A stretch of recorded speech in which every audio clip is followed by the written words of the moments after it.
All right, good. Thank y'all for being here. Just finished practice 10.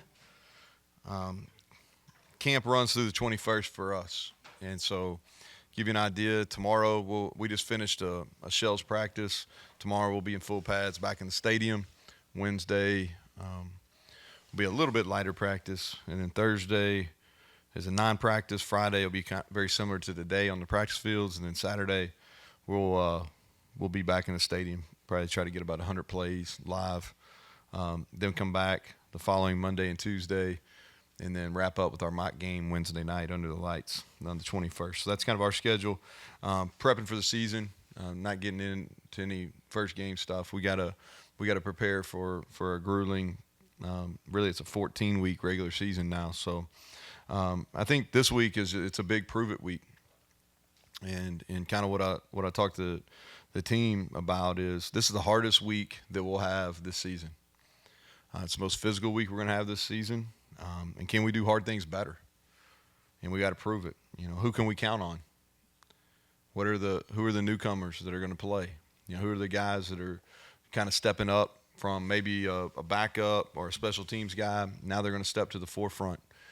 Or can we count on them? It'll prove it this week. Who are our go-to guys going to be? Like, who are we going to call a blitz for? Who are we calling a line movement for to create a play on the defensive line? Like, who can we count on to play some man coverage? Who can we count on? Offense, who are we going to call plays to? Who are we trying to get the ball to on third down? Like, who are we trying to get touches to? Who can we run behind? Who are the leaders on the team? I think when hard things happen and you go out and you have to practice and we had a nice, cool day today. I wish it was 95. I wish we can make it as hard as possible because I think that's when the leadership really shows up. And so it's a prove it week. It's a second week of camp. Everybody in the country is going through the same thing. How can we do it better than the people we got to play? And so that's the question. So with that, questions, Greg?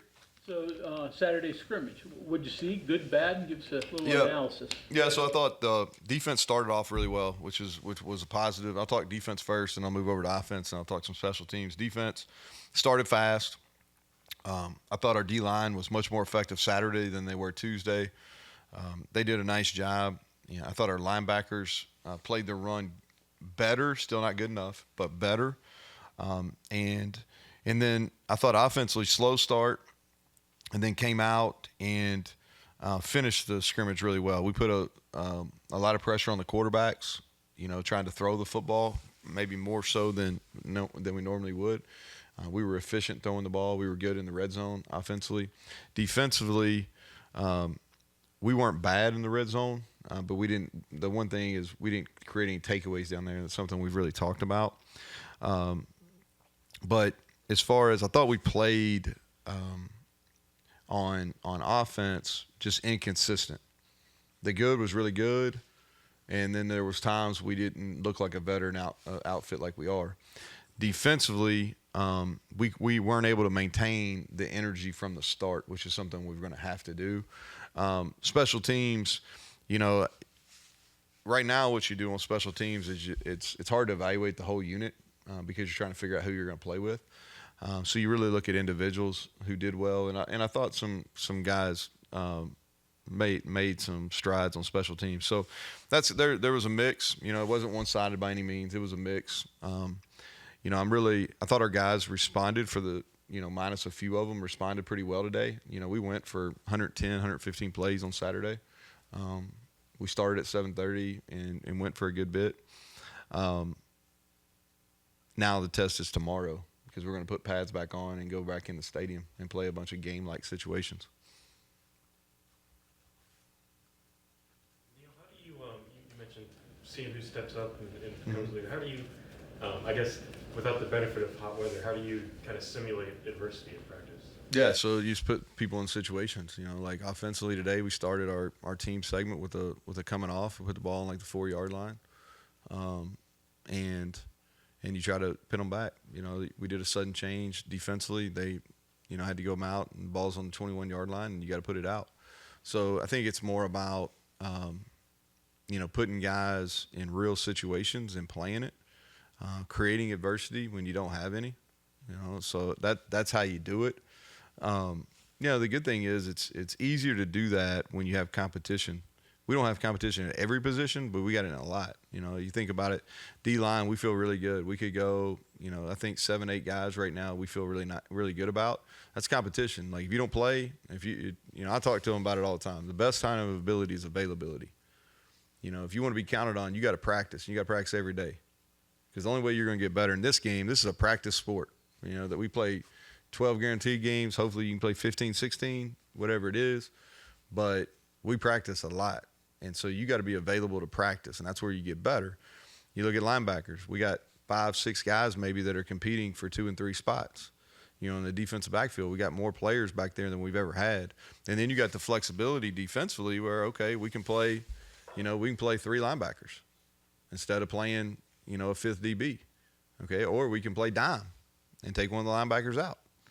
Or we can play our base, which is 3 downs and a spur and 5 DB. So, and we can mix it up, but we're going to put the best players out there, and offensively it's the same way. Like we got to figure out, we're better with 2 backs in the game. We're better with 2 tight ends. We're better with 3 receivers, 1 back, 1 tight end, and I think it goes back to find the combination to play the game the way we want to play it, which is we want to play the game where we have discipline in all 3 phases. We want to be extremely tough, mentally and physically. We want to strain, and we want to play smart football. And the guys that can do that, and none of those require talent.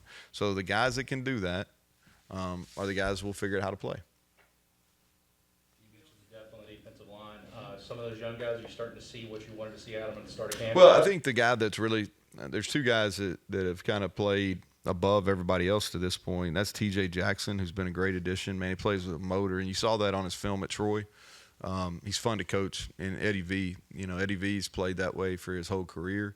Now he's stronger. He's gained a little weight. Those 2 guys have been active. Sean had a better end of the week, and I think there's another step for him to take too. And then, we've got to figure out, like Hammond Russell's really making a move. He played his best football he's ever played in his career on Saturday. But we need some other guys to come on. Asani Redwood practiced today. Today was the first day. He was full go. We need him. We need Elijah Kinsler. We need Nate Gabriel. We need some of those guys to come through and really. Asani needs to play a big role. We need some of those young guys, first-year players, to play supporting roles. On the offensive side, are there any players in particular that stood out? You said it was inconsistent, but in terms of individual players, I thought individual players that stood out in a good or bad way. Yeah, I thought let's start up front. And Yates really pushed through. He got banged up a little bit on Friday, but came out and played every scrimmage rep. So I was proud of him. He's continuing to improve. I think Xavier Bosley and Sully Weedman are guys that are making some strides. So that's been exciting to see. Johnny Williams is getting better. And then I think out wide, we really tried to, Jaden Bray, we got a bunch of touches too. I'm excited about him as a football player. He's going to be one of our better special teams players also. I think the 2 freshman running backs had nice days, for limited carries. They both had some positive runs, Dior and Dunbar. Our special teams kickoff return was an area I know you thought you wanted to improve. Have you found a kickoff returner yet? In process. So we're working Hudson a lot back there. He breaks tackles. He's got good straight line speed. Jaden Bray's working back there as well. Those are the 2 guys. Working some bigger off returners also that, if people want to kick to them, we feel better about it. We feel better about the back end than we have at this point, in several years. What specifically do you like about where he's come? First of all, he plays the game really hard. Okay. He's coachable. He ran down 21 plus miles per hour the other day on a kickoff, and that's special. He's really good at the gunner on punt. I think he's going to be elite at that. I thought he used his body well in offense. He made a couple plays down in the red zone where he went up and used his length. So those are some real positives for him. Pretty comfortable with the offense now. Is that still? I think it's a work in progress. He probably has more missed assignments than I would like. For a guy that was here in the spring. But when you play as hard as he does, you can kind of overlook that. Where's Rodney at, you know, with his development? Yeah, playing both. Yeah, he played. He's been really since about practice 4, splitting both. He may be our best man defender right now. You know, he's gonna play today. We really put some pressure on him and played him in a bunch of run scenarios where he had to tear off blocks and play the run. You know, we really hadn't asked him to do that to this point, but when he's going to play on that side of the ball, he's going to have to do that. So I need to watch the film, see how he did. Offensively, man, he had 2 really nice runs in the catch and runs in the scrimmage on Saturday. He's looking more fluent as a receiver too. And I'm proud of him because we're putting a bunch on him mentally, and he's spending extra time here to make it going both ways work. In evaluating all of this, which is obviously a lot, is it kind of like evaluating film from a regular game? I mean, you can see, hey, those guys were in there, we popped this big play, great. But looking at all of the individual players, assistants got to look at the film, everything, grade that, get back together to get that whole picture. Yeah, when you get to this point, there's a lot of film, and we're two spotting everything, which you guys, when y'all been out there, you've seen, and you do that is because like all guys kind of their trajectory on how they develop is different. You know, we may have some guys that aren't necessarily ready right now, and especially guys that play physical positions that are close to the combat area.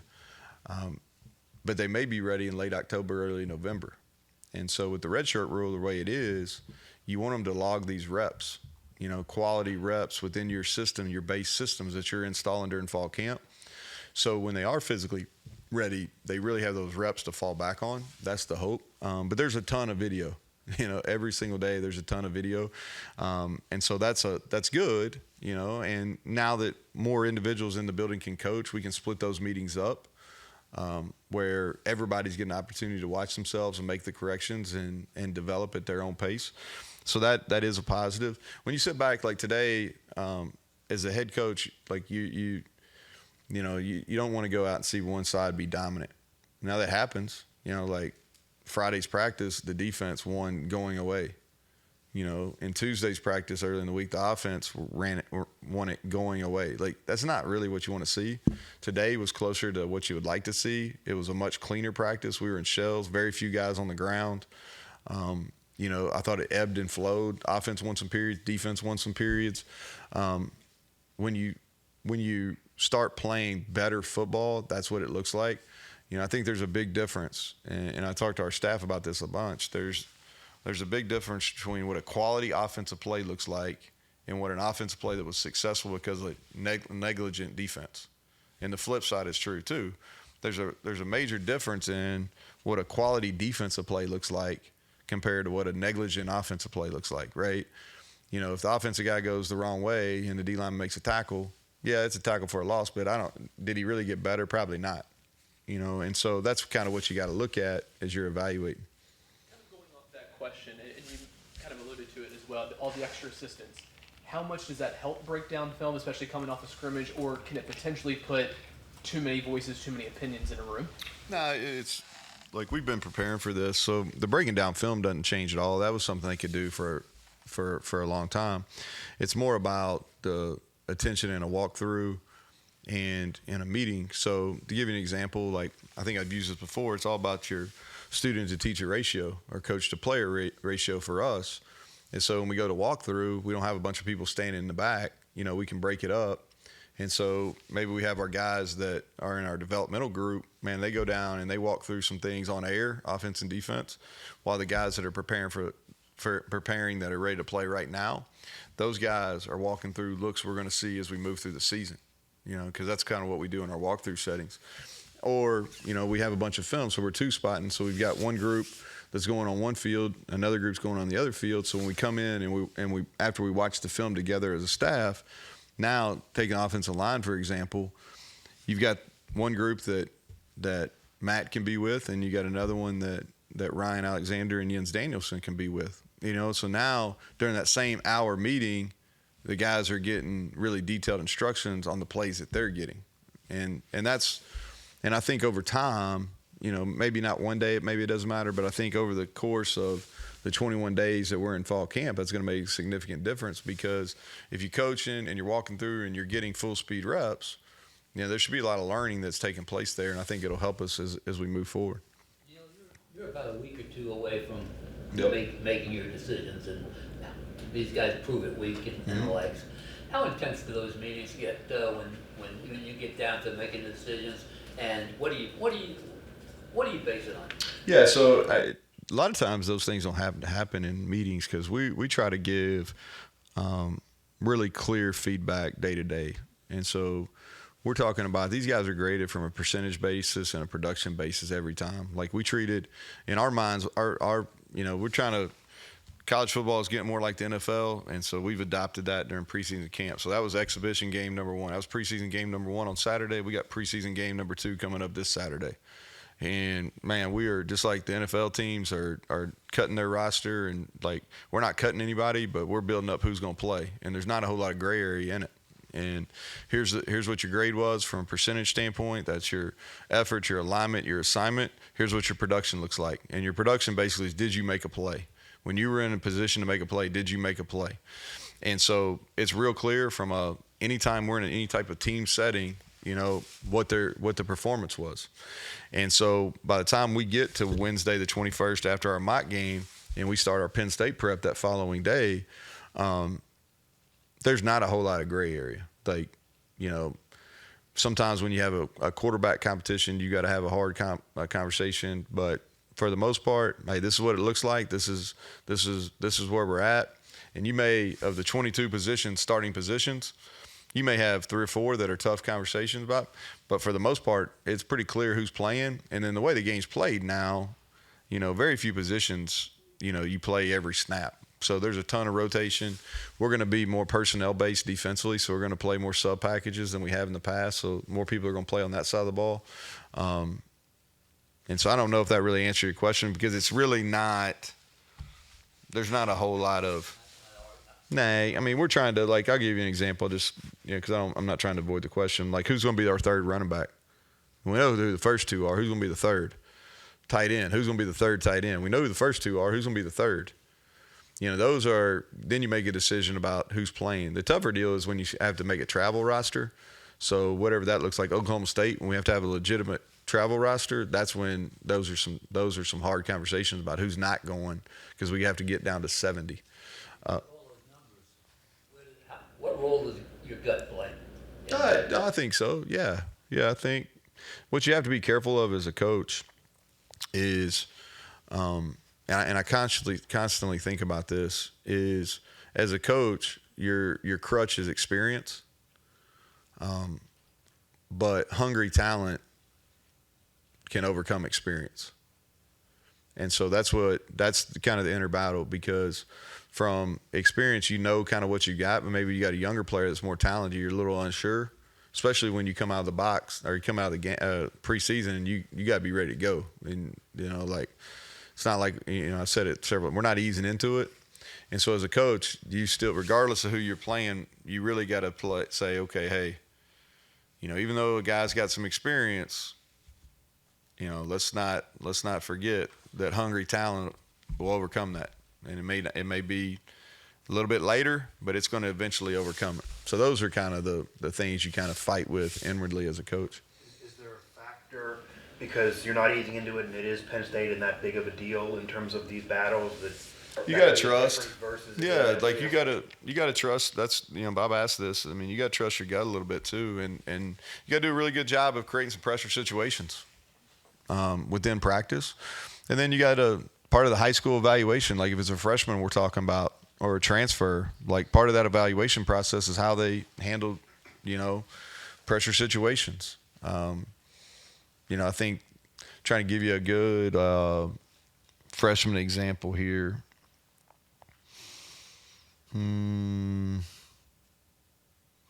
Like Brandon Raymond. Brandon Raymond's got a really good chance to play as a freshman. I mean, he's played in 3 state championship games. You know what I mean? Like, he's played and he's had to go out there and play when it really, really matters. And I've got the receivers written down here. Like defensively, give you an idea. TJ Jackson, he's a transfer, but he's logged a ton of snaps. He's played 2 conference championship games. Those are both 12 o'clock ESPN kicks. He's had to play under the light. When it's bright.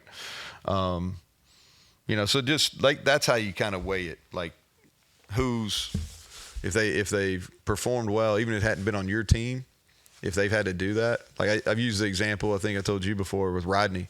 He had to step up in the Whippeal and hit free throws in Pitt's arena, and all eyes were on him. Now he's going to handle this all right, So you just kind of use some evaluation tools too. Applying that to the calendar, when does it start? Next week after the scrimmage? Say again. Applying what you're talking about to a calendar, does this start? Now we've been trying to put them in pressure situations the whole time, yeah. And we'll do simple stuff too, like just one-on-ones in front of the group or with the punter. I'll tell them, hey, we're going to do a pooch punt. And I'll usually tell them in our team meeting pre-practice, hey, we're going to do a pooch punt. If you put it inside the 8-yard line, then we're not going to run. If it's outside the 8, we're going to run. So, like it or not, they're going to think about it the whole time. And, we'll do a kickoff challenge, where, hey, we're going to do a deep left, and you've got to perform a deep left or there's going to be something. So you try to put them where all eyes are on them. And you can do it in a meeting room, too, where you put a little pressure on them. Whether it's answering questions, making them talk, anything that gets somebody out of their comfort zone, I think helps. And it tells, it tells a little bit of, are they going to be ready? Is it too big for them?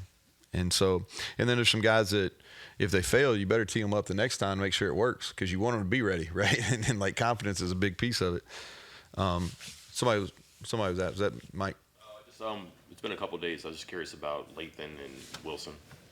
They get back there Saturday. Yeah, so Lathan's practice. Wilson, I'm hoping Wednesday, I think will be his day. I'm hoping he'll be out there Wednesday. Lathan missed one day. He's practiced. He's been out there in a green jersey, so I don't know. He's ahead of schedule overall. And it's really kind of when he feels like he's at full strength. He had an upper body injury that he's done a great job recovering from. And when he feels like he's at full strength, he can cover fine. It's more about coming in there, tackling, and tearing off a block. And then your cat safety, that's probably the one spot. I guess Wilson not playing. That's maybe opened up a little bit. But there's been a couple people back there. Mm-hmm. How is that progressing? That's one of our open competitions. I think KK is making a move there.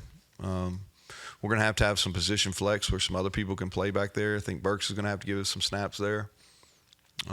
But Jaheim Joseph can flip and play, but KK's the guy that's getting the most snaps there right now. That's open competition. Nate Flower has done really well, and he's putting some pressure on Mike there, and so we'll see how that plays out. RJ is not. No, RJ, he's a field goal guy, but RJ probably had his worst day today, but I don't know if he missed a kick until today. So he's been really good too, and putting some pressure on Mike for that field goal job too. Bray didn't play hardly any special teams, I think. Who said that? Bray. Yeah, he did. He played on times. Yeah, like punt block for them a little bit. Like this, but you. Nah, I think he's got a chance to be he's got a really good chance to be an NFL player, and so special teams are important, and they're important other places too. I'm not, but I look at it from the player's perspective sometimes too. We want to have the best special teams units we can, and we're not going to do anything that hurts our football team, but we also want to put guys in position to put stuff on film. And so, that's the hope for him is some of these opportunities on special teams. I really think from a scouting perspective, the guys at the next level are going to be impressed, and that's going to help him. Have those conversations with players, because that might be like an extra chore and just a drag or something. We try to, Mike, what we try to do is just educate them on the process. You think about it, man, the active roster on Sundays is 46. And for a receiver, so whoever's the big contract guy is not going to play on special teams, and maybe the second guy, depending on if they got heavy money invested in two of them, but 3 through 6, they better be dudes on special teams. And so I think if you can educate them where and I'm using receivers as an example, but it's the same thing on D-line. You look at those guys that are maybe 4 through 8, they're playing on special teams. So you just educate them, hey, 46 on game day every Sunday. Like, you got to figure out where you're going to fit. And so our guys, to a man, have bought in pretty well on that too. The defensive play in the red zone when you've put such an emphasis on improving offensively. Yeah, we've just been practicing it a lot. I mean, we've practiced it a lot, and there's days where we emphasize the pass. There's days where we emphasize the run. We've played a ton of third and fourth downs down inside the 15 because I think a lot of times in our league that's where the games are. And so, the thought is improvement through repetition. You just get used to playing down there. On the flip side to that, in terms of improving the red zone, obviously Cole's a target there, but now you have two other veteran, similar big body receivers. How do you weigh, we have so many options here, but we also don't want to take away from Cole in those opportunities you're mentioning for the future? No, I think that's kind of what the next, from here to Wednesday is about, is Justin Robinson. We're giving him, there's a lot of plays that he's playing down there. Jaden Bray, those are, when you get bigger body guys like on third and short to medium, or when you get inside the 15-yard line, when you don't have as much room, those guys that have some characteristics that are unique. They're big and they're strong. So yeah, they're definitely, we're trying to figure that out right now. There's been some ups and downs. Justin missed a couple plays on Saturday, but he also made 2 down there, and so probably consistency for him. Okay, thank you very much. All right, thanks guys.